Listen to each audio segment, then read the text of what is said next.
शुभम शर्मा जी दिल्ली से। हरिवंश। गुरुदेव आपके चरणों में कोटि कोटि प्रणाम। गुरुदेव भगवान, आपको जो सैनपुर में गंगा किनारे जो महापुरुष के दर्शन हुए थे वो कौन थे, उन्होंने आपसे क्या उपदेश किया?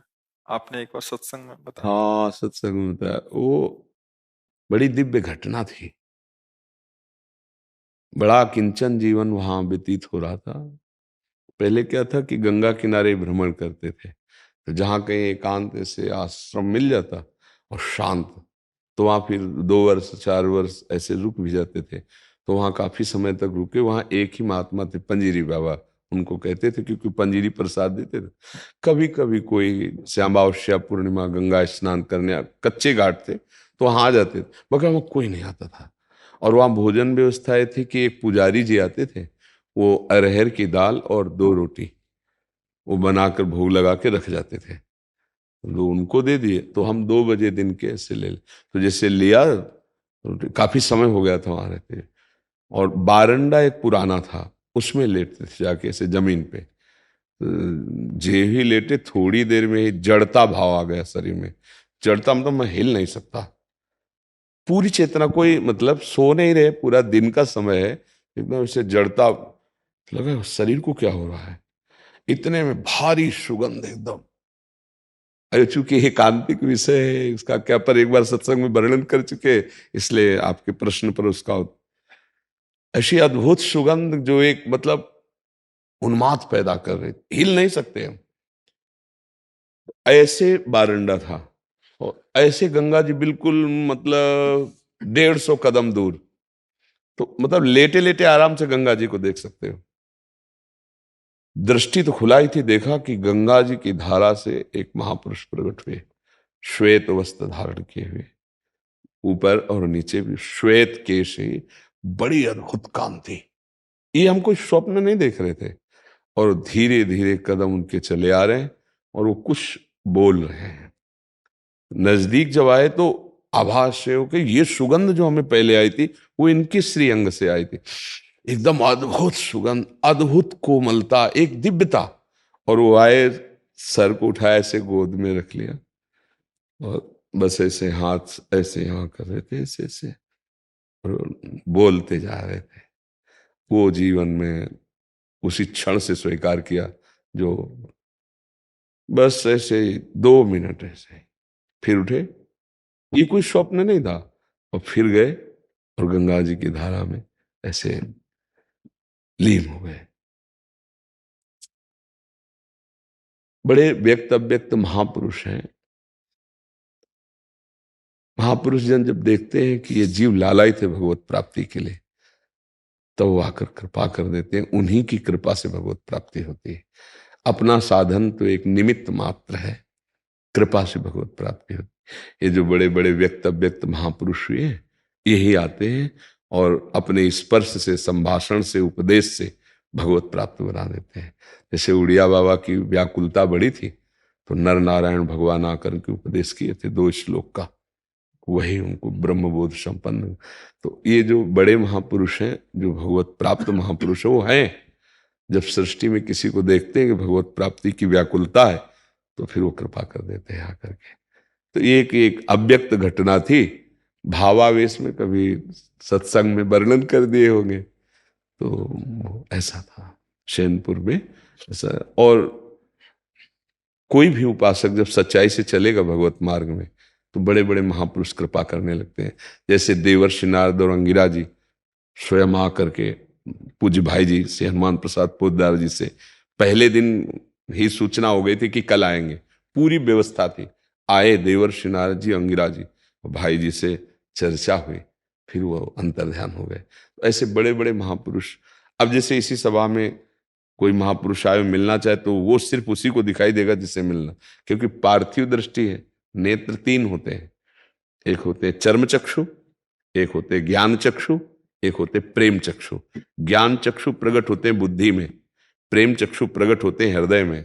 चर्म चक्षुओं से माया देखी जाती है, ज्ञान चक्षुओं से तत्व दर्शन होता है, आत्मस्वरूप का बोध होता है, और प्रेम चक्षु से प्रभु का दर्शन, उनकी लीलाओं का दर्शन, उनकी दिव्यता का। तो इन चक्षुओं से वो नहीं देखा जाता, इन्हीं चक्षुओं में वो प्रकाशित होते हैं, ज्ञान चक्षु या प्रेम चक्षु। तो जैसे भगवान प्रकट हो तो उसको वार्ता सुनाई देगी, वो भगवान बात कर, लेकिन कोई देख नहीं सकता, कोई वो वार्ता सुन नहीं सकता, यही यही वार्ता होगी, वो सुनाई नहीं देगी। जैसे पूरी सृष्टि में फैला हुआ है कोई भी शब्द हो, अभी आप जैसे वो ट्रांजिस्टर नहीं होता था, बोले लखनऊ लगा, तो पकड़ के लखनऊ में क्या गया जा रहा है वो सुना दे रहा है, लेकिन यहीं बैठे बैठे वो भी वाणी फैली हुई है, लेकिन वो यंत्र है तो पकड़ लिया ना। ऐसे ही महापुरुषों की वाणी, भगवत वाणी छा रही है। अब हृदय में जितनी ज्ञान शक्ति बढ़ेगी उतनी पकड़ता चला जाएगा, वो छाई हुई वाणी है। तो ऐसे ही बड़े बड़े महापुरुष विराजमान हैं, भगवान स्वयं विराजमान, जहां भक्त कीर्तन करता है, नाम जप करता है, मंत्र जप करता है, वहां भगवान उपस्थित। मद भक्ता यत्र गायंती तत्र तिष्ठामि नारदा, भगवान कहते हैं जहां मेरा नाम वाणी, जहां श्याम श्यामा तहां नाम वाणी सुनत, श्याम श्यामा सुबस नाम वाणी निकट, श्याम श्यामा प्रगट। प्रगट सुनते हैं पर हम देख नहीं पाते क्योंकि हमारे अंदर भी योग्यता नहीं, और जहां नाम जप और मंत्र तो वो योग्यता आ जाती है। समझ पा रहे हैं आप?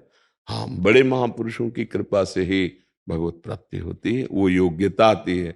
तभी तो कहा महत्संगस्त दुर्लभ हो, अगर निर्वाह कर ले जाए तो अमोघस्य निश्चित भगवत प्राप्ति हो जाती है। तो ये महापुरुष सृष्टि में हैं और उन्हीं की कृपा से सब होता है।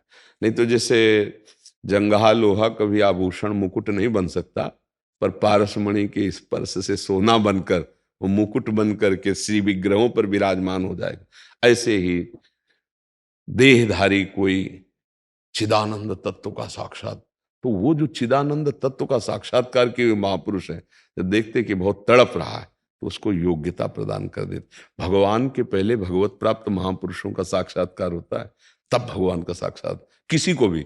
जैसे ध्रुव जी को भगवत साक्षात्कार हुआ तो पहले भगवत प्राप्त देवर्षि नारद जी का साक्षात्कार हुआ, उन्होंने उपदेश किया, तब ध्रुव जी को भगवत। जैसे प्रहलाद जी को भगवत साक्षात तो पहले देवर्षि नारद जी का, पहले महापुरुष का साक्षात्कार फिर भगवत साक्षात्कार होता है। महर्षि, जैसे अभी हम सबको आपका सानिध्य हो रहा, तो हम यही सूचक माने कि श्री जी की भगवान की कृपा का अनुभव तत्काल विभीषण जी को हुआ जब हनुमान जी के दर्शन किए।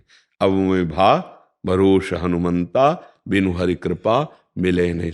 जिन पर श्री हरि की प्रियाजू की कृपा, वही यहाँ आकर बैठेंगे, अन्यथा यहाँ आकर नहीं बैठ सकते। और यहाँ जो आके बैठ गया, अगर श्रद्धा से बात स्वीकार कर ले तो बिना प्रयास के जीवन का परिवर्तन हो जाएगा। बिना प्रयास के अधर्माचरण रुकने लगेंगे, बिना प्रयास के आपके बुरे आचरणों से आपका मन जलेगा और आपको बचना पड़ेगा, पक्का देख लेना। यहाँ ऐसा भी होता है कि यहाँ 6 महीने बाद पहुंचते हैं पर परिवर्तन पहले से, क्योंकि शब्द पहुंच गया कान में ना, तो श्रवण सुजस सुनी आयऊ हुआ ना, शब्द पहले गया और उसने वहां निर्मलता प्रदान करके आकर्षित किया, आप सामने आ गए।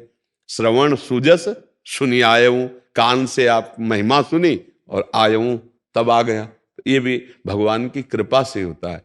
जब संत समागम होता है तो भगवान की केवल विशुद्ध कृपा से होता है, उसमें अपना बल काम नहीं करता, नहीं तो पहुंच ही नहीं पाएगा वहां जहां ठिकाने पे पहुंचना, वहां नहीं पहुंच पाएगा। बहुत माया की बाजार है, भटका देगी माया। और अगर श्रद्धा पूर्वक संत समागम हो जाए तो भगवत प्राप्ति का हेतु ही हो जाता है। बड़े भाग पाइब सत्संगा, तो बिना ही प्रयास होई भव भंगा। इसका सीधा फल ये होता है, हाँ, भ्रमों का नाश हो जाना। जैसे जीव दुख से दुखी होकर के भटक रहा है कि सुख कैसे प्राप्त हो, तो आज तक किसी जंतुर में ऐसी ताकत नहीं है, या किसी ऐसे छुछा में ऐसी ताकत नहीं कि तुम्हारे दुख को मिटा सके, पक्का समझना। और नाम जप शुरू कर दो भगवान का, पर नाम जप का परिचय, नाम जप की श्रद्धा, नाम जप की भावना, नाम जप का उत्साह, ये संत से ही मिलेगा, भगवत प्रेमी संत से। जब भजन का भाव तुम्हारे अंदर उठने लगे, दुर्गुण दुराचार त्याग की भावना दृढ़ होने लगे, तो पूछने की जरूरत नहीं, वो संत है, चाहे पैंट शर्ट में हो, चाहे जिस वेशभूषा में हो, जिसके सानिध्य से दुर्गुण दुराचार हटने लगे, सद्गुण सदाचार आने लगे, भगवान प्रिय लगने लगे। बाहरी पहचान यही है संत की, सीधे संत की पहचान। बड़े भाग पाइब सत्संगा, तो बिना ही प्रयास होई भव भंगा। संसार का भ्रम नष्ट हो जाएगा, भोगों का जो मलिन भोगों का प्रपंच हमको घसीट रहा था, अब उस पर विजय प्राप्त करने की बात है। जैसे कई भाई बहन आके बताते हैं हम ऐसे ऐसे ऐसे थे, अब ऐसे ऐसे ऐसे चल रहे हैं। तो ये उनको पावर कहां से मिला? शब्द ब्रह्म है। जब श्रवणेंद्रिय में गया तो उसने घसीट दिया उनको, उस सतमार्ग की तरफ लाके खड़ा कर दिया। तो जैसे आप लोग सामने बैठे हो, अब यदि आप दुर्गुण दुराचार करो तो बस ये समझ लो कि बहुत बड़ा अभाग्य है कि संत समागम मिलने के बाद हमारा सुधार नहीं हुआ तो फिर कहां सुधार होगा, कहां सुधार होगा। इसलिए सबसे प्रार्थना है कि हरिजू की तो बड़ी कृपा आपके ऊपर है, हमारे ऊपर है, सबके ऊपर। हमें मनुष्य शरीर दिया, मनुष्य शरीर दे के हम भ्रमित होकर कहां भटक रहे थे, हमें साधु समागम दे दिया, सही आचरणों में चलने का हमें ज्ञान दे दिया। देखो इतने शास्त्र हैं, आप कितना पढ़ोगे? तो भगवान ने जैसे अपने लोगों को बचपन से शास्त्रों का स्वाध्याय, संतों का समागम, साधना का अनुभव, तो सब एक साथ मिला के 5 मिनट में तुम्हें परोस दिया। जो 50 वर्ष की आयु में संतों ने अनुभव करके लिखा, फिर उसको वो सब 5 मिनट में परोस दिया। तुम्हें भागने की जरूरत नहीं, सब जगह ढूंढ के सब जगह अब उसे पालो आप। आपको जो वर्षों साधना से मिलती है वो 5 मिनट में आपका अनुभव बन गया।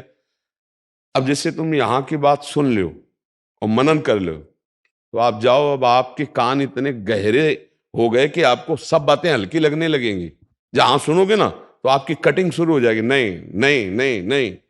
सत्य वस्तु को सुनने के बाद अब फिर आपको जैसे और सुनने, तो अगर पकड़ नहीं तो बात अलग है, अगर पकड़ लिया है तो आपके कान इतने गरू हो चुके हैं कि अध्यात्म चर्चा के सिवाय अरे यार का ये सब मनोरंजन है, ऐसे चलने लगेगा। अरे यार नहीं, ये सब मनोरंजन है, छोड़ो, अध्यात्म बात को पकड़ लो। ये हुआ कैसे? संत समागम से। बहुत बड़ा लाभ है। हम संत नहीं हैं, पर संतों की कृपा से, जो संतों के लक्षण हैं, जो संतों के भाव हैं, जिससे भगवत प्राप्ति होती है, उनका प्रसाद मिला है। उसी प्रसाद को आपको दे रहे हैं। जादू चमत्कार सबसे बड़ा ये हमारा मलिन मन, विषयी मन, थोड़ा भी विषय त्याग के अगर भगवान की तरफ चल पड़ा तो चमत्कार हो गया। सबसे बड़ा चमत्कार ये कि हमारे मन का परिवर्तन हो जाए। बाहरी प्राकृतिक थोड़ा चमत्कार हो, जादू टोना मंत्र ये सब हो सकता है, मानते हैं, हो सकता है, मंत्रों का अनुष्ठान करो, ऐसा तुम्हारे मलिन मन का सतमार्ग में ये सबसे बड़ा ये होता है भगवान के प्रेमी संतों की कृपा से होता है कि हमारा मन भगवान की तरफ चल पड़े, विषय रस का त्याग करने लगे, भगवदानंद रस का रसास्वादन करने की चाह प्रगट, ये संतों की कृपा से होता है। वही बड़े बड़े संतों की कृपा, आज जो आप पान कर रहे हो ना, ये संतों की कृपा प्रसाद पान। इस जीवन में संतों की कृपा मिली, बचपन से निकले बड़े बड़े महापुरुष दया किए।